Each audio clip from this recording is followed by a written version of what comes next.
দেখো সমস্ত দেখো ফেনা করবাটা 1 নম্বর স্টেপ। দেখো সমস্ত দেখো দিদি আর দেখো আবার ফেনা করা এটা স্টেপ নিয়ে ধরা যাচ্ছে, কিন্তু দেখো 1 নম্বর স্টেপ ফেনা হয়ে গেল। দেখলো ইয়ার মারালে দেখো দিদি নিয়েছে দিদি। স্যার দেখো স্যার 2 নম্বর স্টেপ হলো ভিতরে পাপুলি আংটি খোলা রহিল না ধরছিল হলা। 2 নম্বর স্টেপ তাহলে আর কি দরকার লাগে এবার পাপুলি উপরে পাপুলি ধরতে উপরে পাপুলি 2 হাত করতে হ্যাঁ একটু পানি বন্ধ করো হাতটা চেঞ্জ করবো। 3 নম্বর স্টেপ হলো বন্ধ করো তারপরে ঘোড়া আংটি 4 নম্বর দেখো দেখো দেখো 4 নম্বর দুইটা হাতের করবো। হ্যাঁ আচ্ছা দেখি পড়ে যাও তারপরে আমার পাপুলির মধ্যে খাল আছে, তাই হাতে এবার মোটা করি না মধ্যে ধরতে আচ্ছা 10 লাগে এই জায়গায় সফাই দিলাম না 2 হাতের 5 নম্বর স্টেপ। বুঝলে না 6 নম্বর স্টেপ হলো আমার আংটি সঙ্গে নখ দুই করে এন্টার করতে 6 নম্বর স্টেপ দুইটা হাতে 6 নম্বর স্টেপ হলো।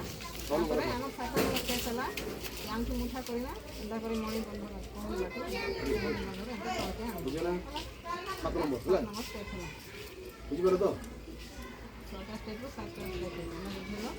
তারপরে পানি এন্টার নাই ঢালবো, হাত নমস্কার পজিশন রাখতে করে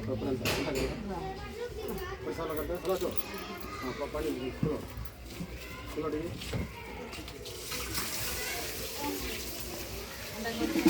देखाओ देखाओ वैसे देखाओ जब खोलो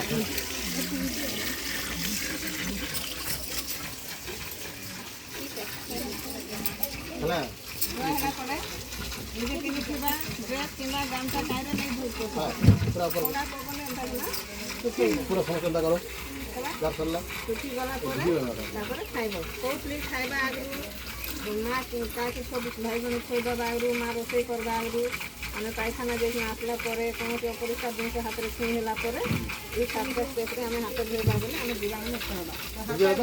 ହାତ ଏନ୍ତା ଶୁଖେଇବା ମାନେ ହେଲା ଯେ ଜୀବାଣୁଟା କାଣା ହେବା ଏନ୍ତା କଲେ ଆମର ହାତ ସଫିଲା କଉଣିବାଟା ଆସିଲା। ତ କଉଣିର ଆମର ବ୍ୟବହାର କରୁଛ ବି ନାଇଁ କରିବା ଆମେ ଏନ୍ତା ଖାଇବା ଆଣ୍ଠି ସାହାଯ୍ୟରେ। ତ ଆମର ହାତ ଆଣ୍ଠି ଆଡ଼େ ଜୀବାଣୁ ମୁକ୍ତ ହେଇଥିବ, ତଳ ଆଡ଼େ ଜୀବାଣୁ ଥିଲେ କିଛି ନାହିଁ ହେଲା। ଯାହା ଜୀବାଣୁ ଥିବ ଆମର 90% ହାତ ପୁରା ସଫା ହାତରେ ଖାଇବା ବୋଲେ ଆମେ ସେତେ ରୋଗମୁକ୍ତ ରହିବା।